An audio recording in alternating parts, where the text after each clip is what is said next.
Hello dear students, कैसे हैं आप सभी। आशा करती हूँ आप सब ठीक होंगे, स्वस्थ होंगे, अच्छे होंगे। आईसीटी वर्चुअल क्लासरूम देहरादून में आप सभी का स्वागत करती हूँ। मेरा नाम समता है और बच्चों क्लास 10th में बोर्ड के एग्जाम आने वाले हैं, तो हम हर अलग अलग चैप्टर के वैल्यू बेस्ड क्वेश्चंस और रिवीजन कर रहे हैं। चलेंगे स्मार्ट बोर्ड की तरफ और आज हम रिप्रोडक्शन चैप्टर का रिवीजन करेंगे। बच्चों आपका क्लास 10th का चैप्टर नंबर 8 है, हाउ डू ऑर्गेनिजम्स रिप्रोड्यूस, है ना। ये चैप्टर था, चैप्टर आपका हो चुका है।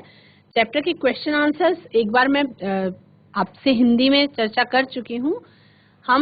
मैं आपको स्क्रीन में इंग्लिश में दिखाई पड़ रहा है और उस हर एक क्वेश्चन को मैं आपको हिंदी में भी समझाऊंगी, तो दोनों तरह से आप समझते हुए चलेंगे। एग्जाम जिसको जिस मीडियम में एग्जाम देना है वो उस मीडियम में एग्जाम देगा। तो बहुत देरी ना करते हुए हम आगे बढ़ेंगे। कुछ 1 मार्क्स में पूछे जाने वाले क्वेश्चंस होते हैं जो आपका इस चैप्टर से आ सकते हैं, very short answer type questions. इसमें से क्वेश्चन नंबर 1 क्या कहता है, what is the effect of DNA कॉपिंग which is not perfectly accurate on the reproduction process. DNA कॉपिंग का क्या इफेक्ट होता है जो परफेक्टली एक्यूरेट नहीं होता है प्रजनन की प्रक्रिया के दौरान। तो आंसर में क्या लिखेंगे, DNA copying is not perfectly accurate and the resultant errors are a source of variations in populations of organisms. यानी कि जो डीएनए की कॉपी होती है वो एकदम एक्यूरेट नहीं होती है। आप सबको पता है कि जीन्स जो होते हैं उसमें कहीं या तो कुछ ऐड हो जाता है या कुछ कम हो जाता है। जैसे हम फोटोकॉपी की बात करें तो अगर कहीं कहीं कुछ कुछ लिखावट मिसिंग हो जाती है ना, या कहीं एक्स्ट्रा काला छप जाता है, तो उसी तरह से डीएनए की कॉपिंग भी बहुत कम ऐसा होता है कि एकदम परफेक्टली एक्यूरेट होती है। कुछ न कुछ अंतर होता है और यही अंतर जो है वो वंशों में विविधता का कारण होता है। नेक्स्ट क्वेश्चन देखेंगे, mention the mode of reproduction used by amoeba और प्लेनेरिया के द्वारा कौन सा मोड ऑफ रिप्रोडक्शन यूज किया जाता है। ये है आपका क्वेश्चन। तो इसका आंसर आप सबको पता है, फिर भी एक बार रिवाइज करेंगे। Mode of reproduction used by amoeba is binary fission and by planaria is regeneration. Revise कर लेंगे कैसे। मोड ऑफ रिप्रोडक्शन के बारे में मैंने आपको बताया था कि 2 प्रकार का जनन जीवों में पाया जाता है। एक होता है अलैंगिक जनन और दूसरे प्रकार का जनन होता है लैंगिक जनन, जिसमें अलैंगिक जनन में आपको बाइनरी फिशन और उसके बाद आपको द्विखंडन। बाइनरी फिशन का मतलब क्या था, द्विखंडन, और उसके अलावा बहुखंडन के मल्टीफिशन के बारे में भी बताया गया था आपको, बडिंग के बारे में भी बताया गया था, मुकुलन के बारे में भी, और आपको रीजेनरेशन के बारे में भी बताया गया था। तो अमीबा में क्या होता है, अमीबा में बाइनरी फिशन होता है, यानी एकमात्र कोशिका टूट करके 2 अलग अलग भागों में बट करके 2 नई अमीबा का निर्माण कर देती है द्विखंडन की प्रक्रिया के द्वारा। और प्लेनेरिया में क्या होता है कि प्लेनेरिया नाम का जो जीव होता है उसके अंदर पुनरुद्भवन की, रीजेनरेशन की इतनी ज्यादा पावर होती है, या हम ये कह सकते हैं कि पुनरुद्भवन की सबसे ज्यादा क्षमता प्लेनेरिया में होती है, क्योंकि प्लेनेरिया को यदि 3 भागों में भी काट दिया जाए तो हर एक भाग से एक नया प्लेनेरिया बनके तैयार हो जाता है। रीजेनरेशन की प्रक्रिया में क्या होता है कि किसी भी भाग को काट कर किसी जीव का शरीर है उसको कितने भी भागों में काट दिया जाए, हर भाग से एक नया जीव बनके तैयार हो जाता है। ये है पुनरुद्भवन या रीजेनरेशन की प्रक्रिया, जिसमें रीजेनरेशन से हम क्या समझ पा रहे हैं, अगर आप तोड़ दें इस शब्द को तो री प्लस जेनरेशन यानी दोबारा से जेनरेट हो जाना। तो प्लेनेरिया में पूरा का पूरा जीव दोबारा से जेनरेट हो जाता है और सबसे ज्यादा पुनरुद्भवन की क्षमता जो है वो किसमें पाई जाती है, प्लेनेरिया में पाई जाती है। नेक्स्ट, ये क्वेश्चंस जो हैं बच्चों, ये आपके very short answer type questions या 1 नंबर के क्वेश्चन में पूछे जा सकते हैं, है ना। नेक्स्ट क्वेश्चन है, name the information source of making proteins in the cell. कोशिका के अंदर प्रोटीन बनाने वाली जो कोशिका होती है प्रोटीन बनाने वाली जो पार्ट होती है उसका इंफॉर्मेशन सोर्स क्या है, उसका नाम आपसे पूछा गया है। State 2 basic events in reproduction, 2 basic events जो होते हैं प्रजनन की प्रक्रिया में उसके बारे में आपसे पूछा गया है। तो आंसर क्या लिखेंगे? The DNA in the cell nucleus is the information source of making proteins.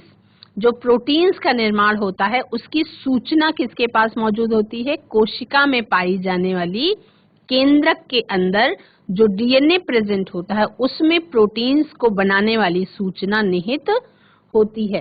The 2 basic events in reproduction are, प्रजनन की प्रक्रिया में 2 महत्वपूर्ण प्रक्रियाएं जो होती हैं वो निम्नलिखित हैं। कौन कौन सी हैं? Number 1 is creation of a DNA copy, यानी डीएनए की प्रतिकृति का बनना, और दूसरी प्रक्रिया क्या होती है? Additional cellular apparatus by the cell involved in the process. जो और कोशिकांग होते हैं वो भी, जो सेल में और सारे कोशिकांग होते हैं वो भी इस प्रक्रिया में क्या होते हैं? पार्टिसिपेट करते हैं या इन्वॉल्व होते हैं। State the method used for growing rose plants. Question पूछा जा रहा है कि आप उस प्रक्रिया के बारे में, उस विधि के बारे में बताइए जिस विधि से गुलाब के पौधे को ग्रो किया जाता है। तो वो कौन सा पौधा है?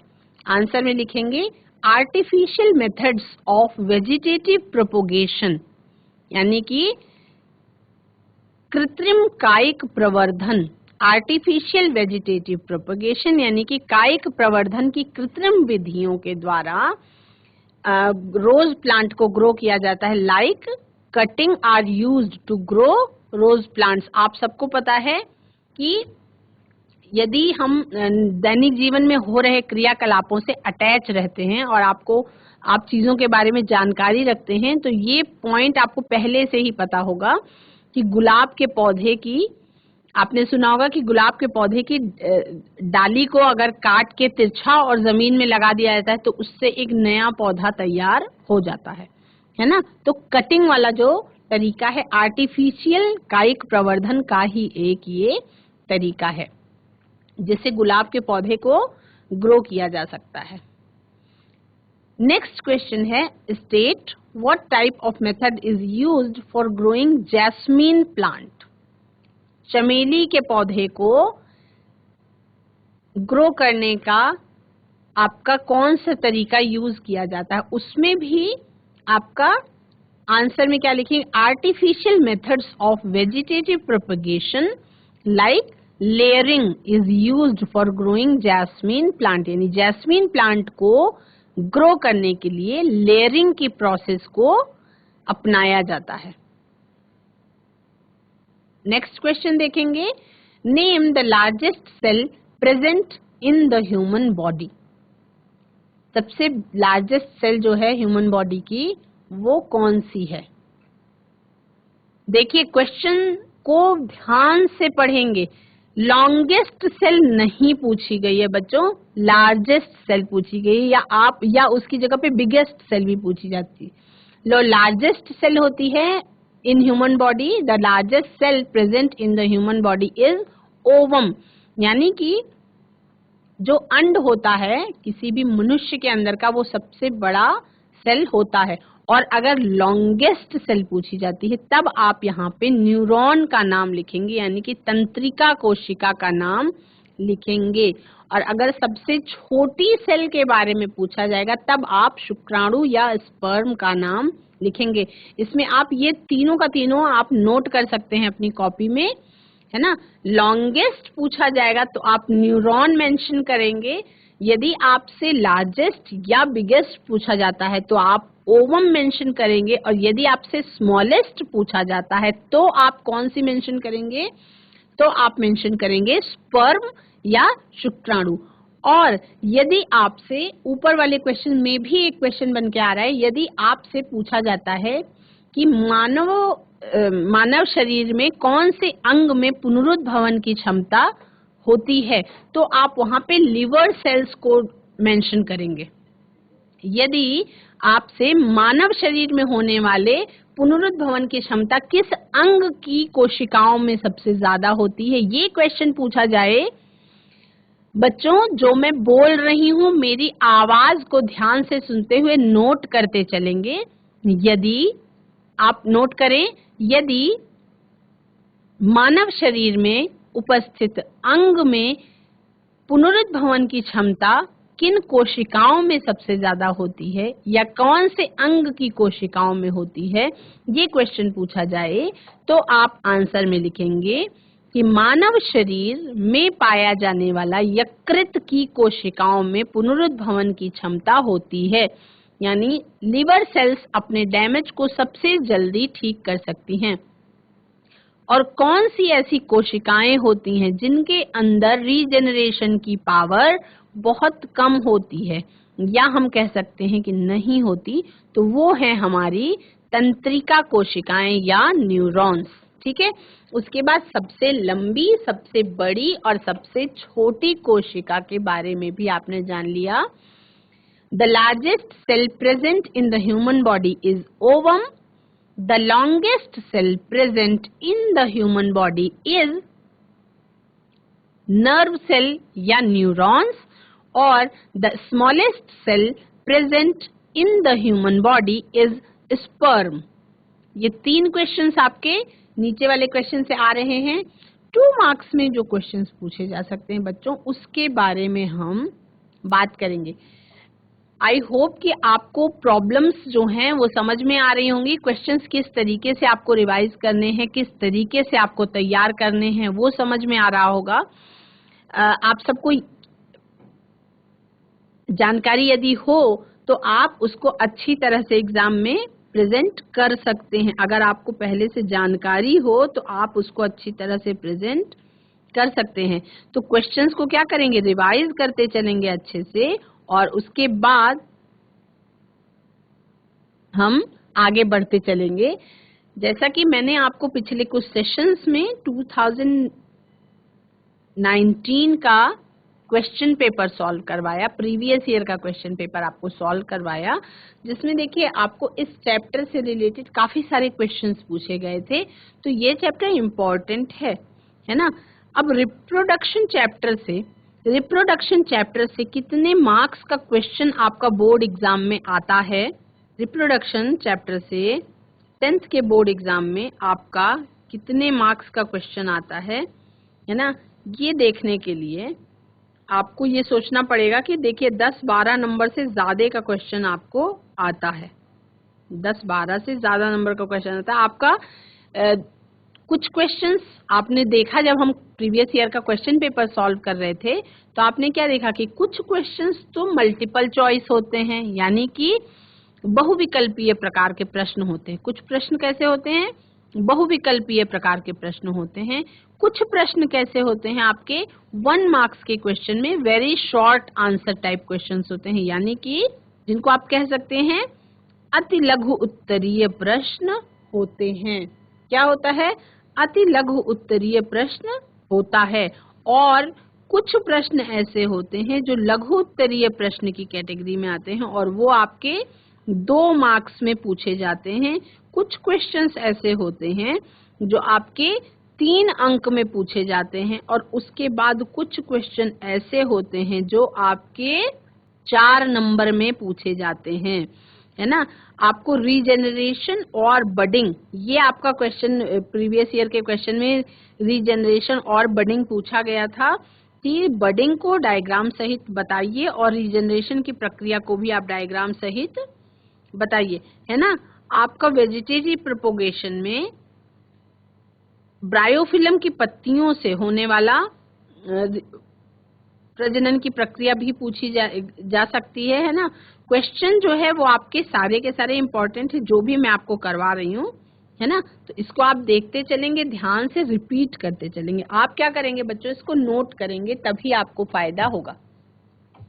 नेक्स्ट क्वेश्चन हम देखते हैं जो आपका 2 नंबर के क्वेश्चन में पूछा जा सकता है, short answer type questions.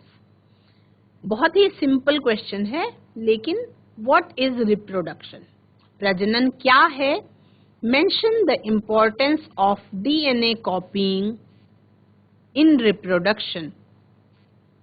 DNA copying यानी कि डीएनए की प्रतिकृति बनाने का क्या महत्व है रिप्रोडक्शन की प्रक्रिया में।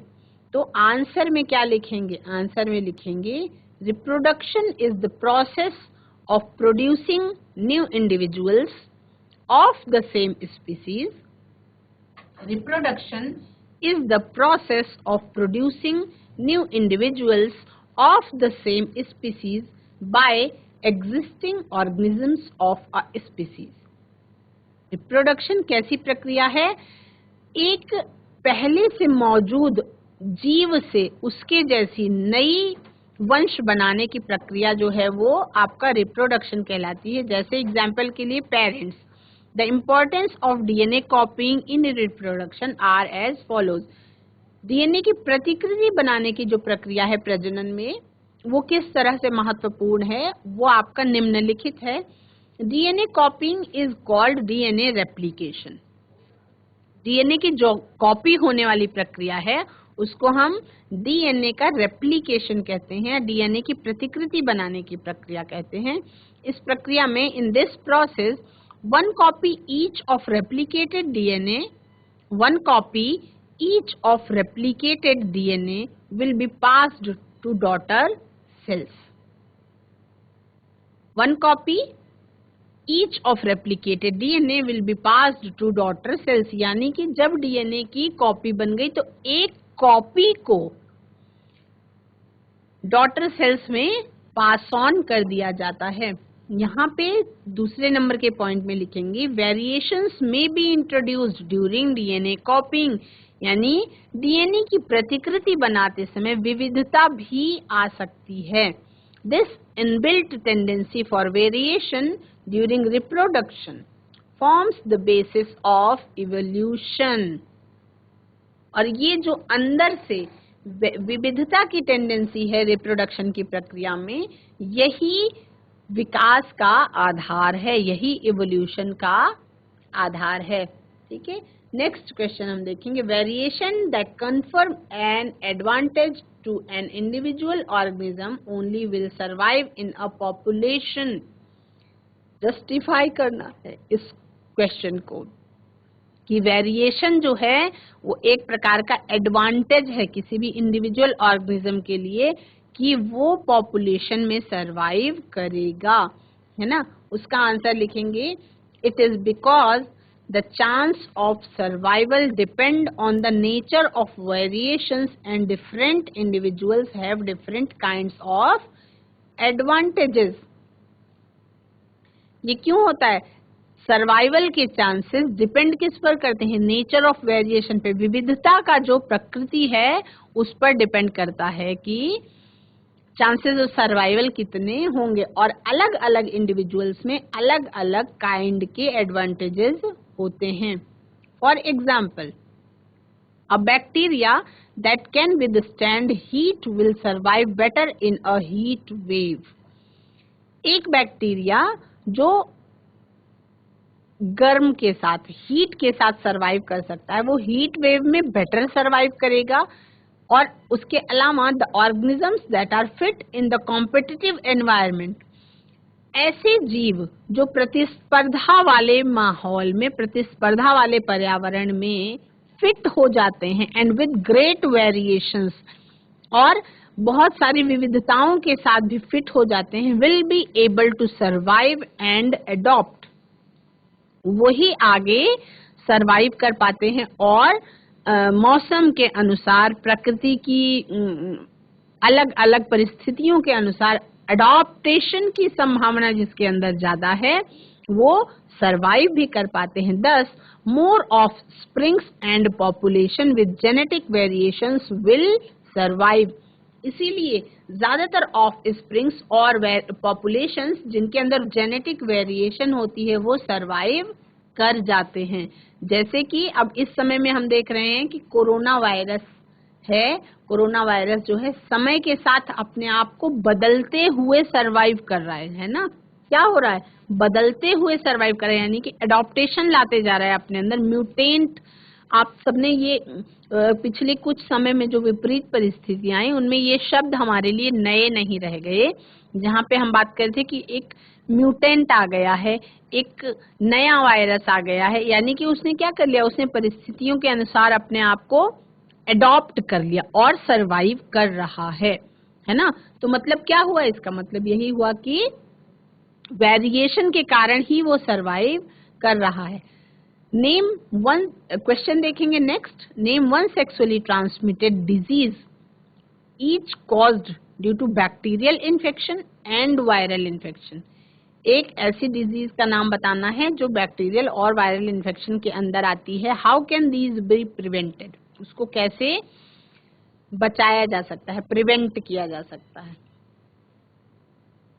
आंसर में लिखेंगे sexually transmitted disease caused due to bacterial infection से फैलने वाली सेक्सुअली ट्रांसमिटेड डिजीज में आप गोनोरिया का नाम लिख सकते हैं, और वायरल इन्फेक्शन में फैलने वाली डिजीज का नाम आप एड्स लिख सकते हैं, जिसमें एक्वायर्ड इम्यूनो डिफिशियंसी सिंड्रोम होता है। These diseases can be prevented by, ये रोग जो हैं वो कैसे रोके जा सकते हैं, कैसे बचा जा सकता है उनसे, बाय रिस्पॉन्सिबल सेक्सुअल बिहेवियर, जिम्मेदार लैंगिक व्यवहार के द्वारा हम, या ईमानदार लैंगिक व्यवहार के द्वारा हम इस तरीके के रोगों से बच सकते हैं। जैसे कुछ तरीके हैं such as use of condom during intercourse, है ना।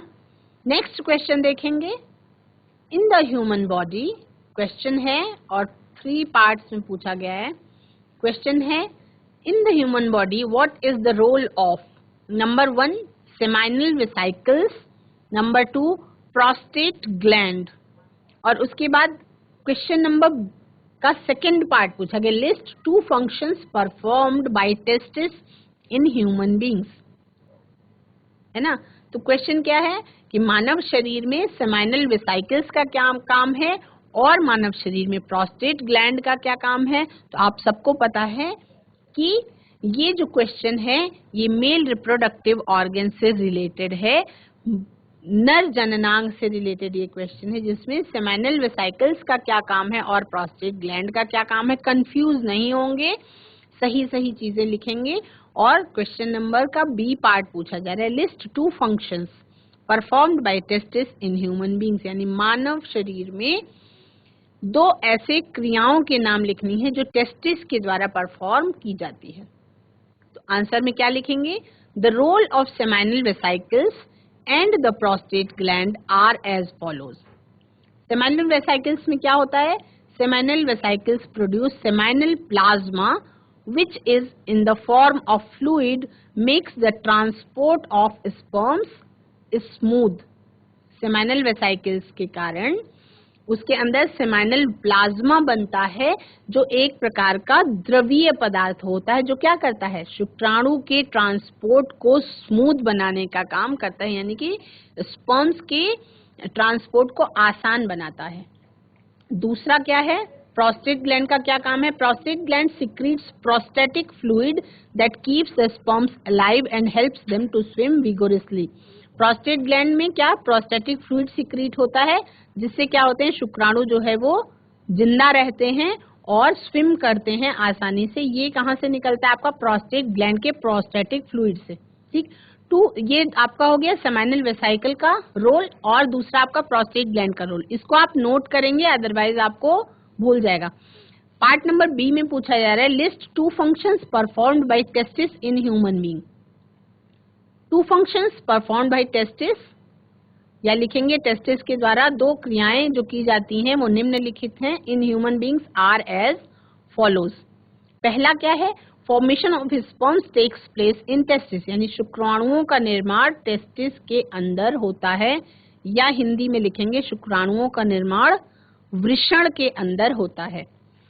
और पॉइंट नंबर 2 लिखेंगे, they secrete the hormone testosterone which regulates the formation of sperms and brings changes in appearance of boys at the time of puberty।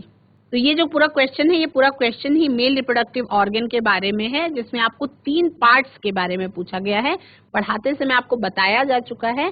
First में लिखेंगे दो क्रियाएं जो आपकी वृषण के द्वारा परफॉर्म की जाती हैं मानवों में, उसमें पहला है आपका formation of sperms takes place in testis, यानी कि शुक्राणुओं का निर्माण वृषण में होता है। और दूसरा लिखेंगे द सिक्रीट द हार्मोन, यानी कि टेस्टिस जो है वो टेस्टोस्टेरोन नाम का हार्मोन सिक्रीट करता है, जो किस चीज में सहायता करते हैं, जो शुक्राणुओं के निर्माण में सहायता करते हैं और जो प्यूबर्टी के टाइम पे बॉयज में चेंजेस होते हैं उसको भी ये रेगुलेट करते हैं। नेक्स्ट क्वेश्चन देखेंगे बच्चों, व्हाट इज रीजेनरेशन। क्वेश्चन है आपका व्हाट इज रीजेनरेशन, यानी कि पुनरुद्भवन क्या है। अब ऊपर आपका sexual reproduction in human being पढ़ते समय आपने ये क्वेश्चन पढ़ा था। नेक्स्ट आपका फिर क्वेश्चन आ गया, आपने जब ए सेक्सुअल रिप्रोडक्शन पढ़ रहे थे उस टाइम पे ये पढ़ा था व्हाट इज रीजेनरेशन, यानी कि पुनरुद्भवन क्या है। State a reason why a more complex organism cannot give rise to new individuals through this method।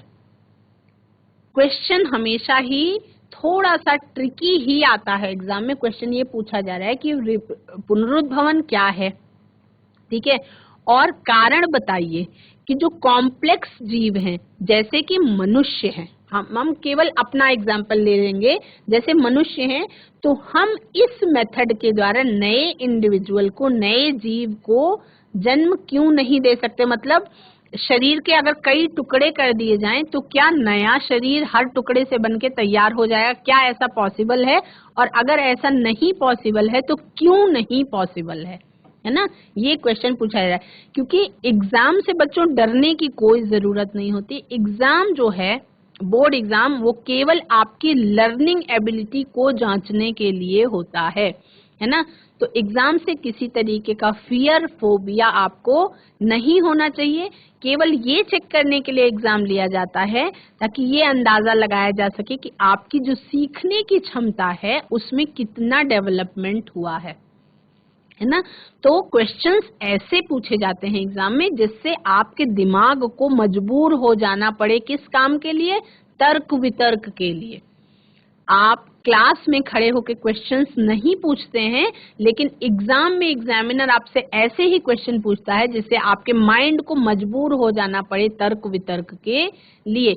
तो कुछ इस तरीके के क्वेश्चंस अगर आप पहले से तैयार करके जाएंगे तो आपको एग्जाम में आसान होगा, आप आंसर आसानी से कर पाएंगे। चलिए इस क्वेश्चन के बारे में चर्चा करते हैं कि रीजेनरेशन क्या है और क्यों इस मेथड से कॉम्प्लेक्स ऑर्गेनिज्म जो है वो नए इंडिविजुअल को जन्म नहीं दे सकते हैं। आंसर में लिखेंगे regeneration is the ability of a fully differentiated organism to give rise to new individual organisms from its body parts. यानी पुनरुद्भवन क्या है, एक ऐसी स्पेशल क्षमता है जो एक जीव अपने शरीर के अलग अलग बॉडी पार्ट्स से नए जीव उत्पन्न कर सकता है। More complex organisms can not give rise to new individuals through regeneration. जो ज्यादा जटिल जीव होते हैं वो इस प्रक्रिया के द्वारा नए जीव को जन्म नहीं दे सकते हैं। क्योंकि बिकॉज जन्म नहीं दे सकते हैं क्योंकि their body is highly complicated, क्योंकि उनका शरीर, हमने मनुष्यों की बात कर ली तो मनुष्यों का शरीर बहुत ज्यादा जटिल होता है और हर प्रक्रिया के लिए हमारे पास स्पेशलाइज्ड पूरा का पूरा सिस्टम होता है। जैसे आप सबको पता है, आपने पढ़ा भी है लाइफ प्रोसेसेस वाली चैप्टर में कि डाइजेशन के लिए हमने खाना खाया तो केवल खाने को पचाने के लिए स्पेशलाइज्ड डाइजेस्टिव सिस्टम अवेलेबल है हमारे पास। एक्सक्रीशन के लिए पूरा का पूरा एक्सक्रीटरी सिस्टम अवेलेबल है हमारे पास। ट्रांसपोर्ट के लिए पूरा का पूरा ट्रांसपोर्टेशन अवेलेबल है। तो और दूसरा क्या कारण है, there are specific organs to do specific functions, यानी हर अलग अलग कार्य को करने के लिए जटिल जीवों में अलग अलग विशेष अंग मौजूद होते हैं। और क्या होता है, there is a labour division in the body of complex organisms, यानी कि जितने भी जटिल जीव हैं उनमें जो भी सिस्टम, जो भी लाइफ प्रोसेस चल रही है, जो भी जैविक क्रियाएं होती हैं उनमें श्रम विभाजन होता है ना। उसको कैसे समझ सकते हैं, जैसे जो बहुकोशिकीय जटिल जीव होते हैं ना, उनके पास बहुत सारे अंग हैं। अब हमारे पास इतने सारे अंग हैं, केवल एक ही कोशिका से सारे काम नहीं होते, हर अलग अलग अंग का, क्योंकि अंग है तो काम है, अलग अलग अंग का अलग अलग काम है और श्रम विभाजन किया जाता है। यानी कि हमको अगर मुंह से भगवान ने श्रम विभाजन में मुंह को 2 काम दिया गया है, वो बोलेगा और खाना खाएगा, है ना। तो खाना खाने के लिए और बोलने के लिए माउथ का यूज किया जाता है। उसी तरह से हाथों से आप अपने और सारे काम कर सकते हैं, कानों से आप सुनते हैं, तो ये क्या है, ये काम का विभाजन कर दिया गया है, लेबर डिवीजन या श्रम विभाजन कर दिया गया। यानी शरीर के द्वारा किए गए सारे काम अलग अलग अंगों में विभाजित हैं। जैसा कि आप अपने समाज में भी देखते हैं ना, वकील जो है वो कोर्ट कचहरी का काम देखता है, डॉक्टर जो है वो मरीजों का इलाज करता है, शिक्षक जो है वो बच्चों को पढ़ाने का काम करते हैं। तो हमारे समाज में भी इस तरीके का श्रम विभाजन देखा जाता है ना। रीजेनरेशन कैसे होता है? Regeneration is carried out by specialised cells which are not present in complex organisms. और सबसे महत्वपूर्ण कारण, जिस कारण से जटिल जीव रीजेनरेशन की प्रोसेस के द्वारा नए जंतु का निर्माण नहीं कर सकते हैं, वो कारण है कि जटिल जीवों में रीजेनरेशन वाली स्पेशलाइज्ड सेल्स ही नहीं पाई जाती हैं। अब जब रीजनरेशन की बात हो रही है, तो ये पॉइंट आप लिखना नहीं भूलेंगे कि मानव शरीर में कुछ कोशिकाएं ऐसी होती हैं जिनके अंदर रीजनरेशन की एबिलिटी मौजूद होती है, और वो है मानव शरीर में पाई जाने वाली यकृत की कोशिकाएं। यानी लिवर सेल्स में रीजनरेशन की प्रोसेस होती है, और न्यूरॉन्स में रीजेनरेशन बिल्कुल भी 0 होता है। यानी अगर तंत्रिका कोशिका डैमेज हो जाए तो वो दोबारा से ठीक नहीं हो पाती है, ठीक है। और लीवर सेल्स सबसे जल्दी अपने आप को ठीक कर लेती हैं। नेक्स्ट क्वेश्चन देखेंगे। अगर क्वेश्चंस को समझने में या क्वेश्चंस से रिलेटेड आपको कहीं कोई समस्या महसूस हो रही है, नोट करते समय आपको समझ में नहीं आ रहा है, तो आप हैंड रेज के माध्यम से या चैट के माध्यम से पूछ सकते हैं। नेक्स्ट क्वेश्चन देखेंगे बच्चों, व्हाट इज रिप्रोडक्शन, यानी कि प्रजनन क्या है। व्हाट आर इट्स 2 टाइप्स, उसके 2 प्रकारों के बारे में बताइए। Which one of the 2 confers new characteristics on the offsprings and how? Answer में क्या लिखेंगे? Reproduction is the process of producing new individuals of the same species by existing organisms of a species. प्रजनन जो है एक ही वंश के जीव की 2 अलग अलग, मतलब उससे और ज्यादा नए इंडिविजुअल्स, नए जीव की उत्पत्ति ही क्या है? प्रजनन की प्रक्रिया है। और ये कैसे होती है? जैसे पेरेंट्स, है ना, उसके 2 प्रकार होते हैं। यानी कि रिप्रोडक्शन इज ऑफ 2 टाइप्स, 2 तरीके का होता है, आप सभी को पता है। Asexual reproduction and sexual reproduction, अलैंगिक जनन और लैंगिक जनन, है ना। Sexual reproduction confers 2 characteristics on the offsprings due to variation in DNA copying. DNA की कॉपी होते समय, उसके दौरान DNA में जब उसकी प्रतिकृति बन रही होती है, उसके दौरान विविधता आ जाती है, जिससे ऑफस्प्रिंग के अंदर नए लक्षणों का शुरुआत हो जाती है। जैसे माता पिता के बाल काले ही हैं पर बच्चे के बाल गोल्डन कैसे हैं? तो रीजन क्या है? उसका डीएनए कॉपीइंग के टाइम पे होने वाला वेरिएशन ही इसका रीजन है। इसके बारे में आप, क्योंकि आपका दिमाग जो है अगर तर्क वितर्क नहीं करेगा बच्चों, तो क्वेश्चंस का आंसर आप इजीली नहीं दे पाएंगे। जिसको हम कहते हैं कि उल जुलूल चर्चा करना, वो चर्चाएं अगर विज्ञान को समझना है तो बहुत ज्यादा जरूरी है, ठीक है। तो इस तरह से आप तर्क वितर्क करके, वाद विवाद करके, आपस में बातचीत करके, चर्चा करके बहुत सारे क्वेश्चंस जो एग्जाम में पूछे जा सकते हैं, उनका आंसर परफेक्ट शब्दों में, कभी भी किसी दूसरे बच्चे की आंसर की कॉपी नहीं करके अपनी कॉपी में लिखेंगे बच्चों, क्योंकि उससे क्या होगा कि एग्जामिनर आगे पीछे के बच्चे की अगर आंसर्स को मैच कर दे तो मार्क्स कभी कभी बिल्कुल ही डिडक्ट, यानी कि दोनों के दोनों बच्चों का नंबर जो है कट जाता है। तो कोशिश करेंगे कि अपने शब्दों में ही आप उत्तर को लिखने का प्रयास करेंगे। नेक्स्ट क्वेश्चन देखते हैं। List any 4 reasons for vegetative propagation being practised in the growth of some type of plants. 4 ऐसे कारणों के बारे में पूछा गया है जिसमें कायिक प्रवर्धन जो है वो किया जाता है कुछ अलग अलग टाइप के पौधों में। तो इस क्वेश्चन के बारे में हम अगले सेशन में चर्चा करेंगे। बच्चों, आज की क्लास में प्रजनन से संबंधित कुछ क्वेश्चन आंसर्स के बारे में आप सभी ने चर्चा की, जो आपका इम्पोर्टेंट परीक्षा उपयोगी प्रश्न जिन्हें हम कह सकते हैं, जिस तरीके के प्रश्न घुमावदार आपके पूछे जाते हैं एग्जाम में, उसके बारे में हमने चर्चा करी। आशा करती हूँ कि आपको क्वेश्चन समझ में आ रहे होंगे, और अगर कहीं कोई प्रॉब्लम होती है तो आप हैंड रेज के माध्यम से या चैट के माध्यम से पूछ भी सकते हैं। आज की क्लास में इतना ही। अगले सेशन में हम और कुछ क्वेश्चंस के बारे में चर्चा करेंगे जो आपकी परीक्षा के लिए उपयोगी साबित होंगे। That's all for today. Have a nice day. Take care.